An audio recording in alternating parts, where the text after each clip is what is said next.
Welcome friends, welcome to India சமையல். இன்றைக்கி வீடியோவில் வெயிலுக்கு இதமாக குளிர்ச்சியை தரக்கூடிய ராகி ஸ்மூத்தி எப்படி பண்ணலான்னு சொல்லி பார்க்கலாம். வெயிட் லாஸ் பண்ணுறதுக்கும் இந்த ட்ரிங்க் பார்த்திங்கன்னா ரொம்ப ஹெல்ப்ஃபுல்லாக இருக்கும். நம்ம சேனலை ஃபஸ்ட் டைம் பார்க்குறதா இருந்தால் சப்ஸ்கிரைப் பண்ணிடுங்க, பக்கத்தில் இருக்க பெல் ஐக்கானையும் கிளிக் பண்ணிடுங்க.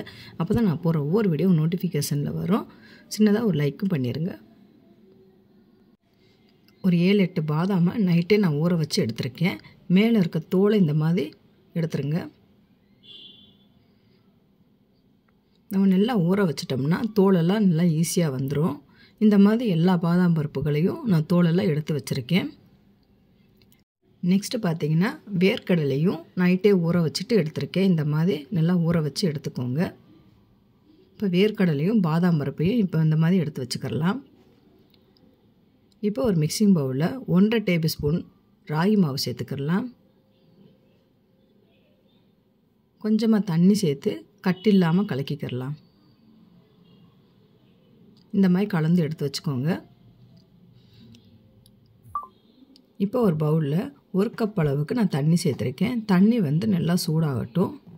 இப்போ பார்த்திங்கன்னா நல்லா தண்ணி சூடாகிடுச்சு. இப்போ கலக்கி வச்சுருந்தா ராகி ஃப்ளோரை சேர்த்துடலாம். இப்போ சேர்த்துட்டு ஸ்டவ்வை லோ ஃப்ளேம்லேயே வச்சுக்கோங்க. இந்த மாதிரி கலந்துக்கிட்டே இருக்கணும், இல்லைன்னா கட்டி பட்டுரும். இப்போ பார்த்திங்கன்னா நல்லா வெந்து வந்திருக்கு. நல்லா கெட்டியான பதத்துக்கு நல்லா வேகட்டும்.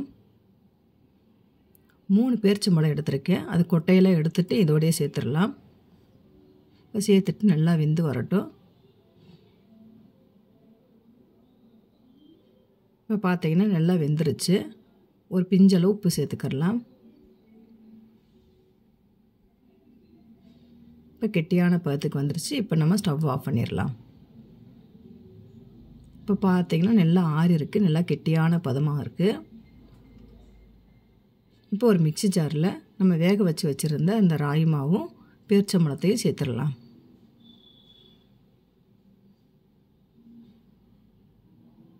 இப்போ பாதாம் பருப்பையும் சேர்த்துடலாம். நெக்ஸ்ட்டு வேர்க்கடலையும் சேர்த்துடலாம்.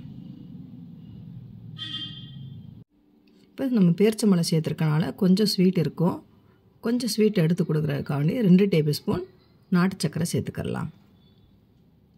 இப்போ சேர்த்து கொஞ்சமாக தண்ணி சேர்த்து நல்லா நைஸாக அரைச்சி எடுத்துகிட்டு வந்துடலாம். இப்போ இந்த அளவுக்கு நல்லா நைஸாக அரைச்சாச்சு. அதில் கொஞ்சம் கொஞ்சமாக இந்த பாதாம் பருப்பு கொஞ்சம் உடஞ்ச மாதிரி இருக்கும். அதை நம்ம மென்று சாப்பிட்றப்ப டேஸ்ட்டாக இருக்கும். இப்போ வேறு பவுலை மாற்றிக்கிடலாம். ஹெல்த்தியான ராகி ஸ்மூத்தி ரெடி ஆயிடுச்சு.